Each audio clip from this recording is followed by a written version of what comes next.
I should tell Mr. D you're awake. Mr. D!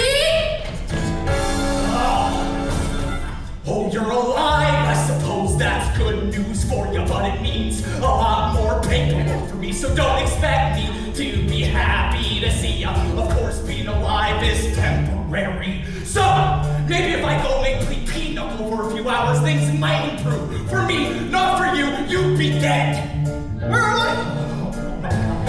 Great, you haven't been debriefed. This is way out of my pay grade, which is saying a lot, cause I don't get paid. Someone find Professor Hayden, Brendan, tell Peter Johnson's away, so I actually got one over here!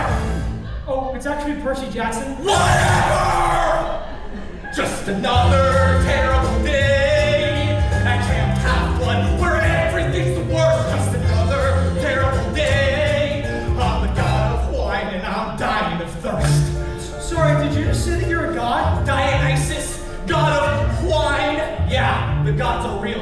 What do you want? A pony? Oh, speaking of ponies. Percy! Mr. Broder, what are you doing here? It's complicated.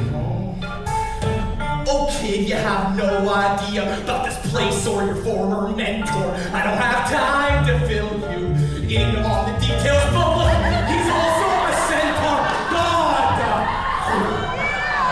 I didn't mean to tell you. Another terrible day. Stop with these runs and the muck and lies. Just another terrible day. Oh no. I need a drink. Oh, enjoy your stay at Camp Half Blood.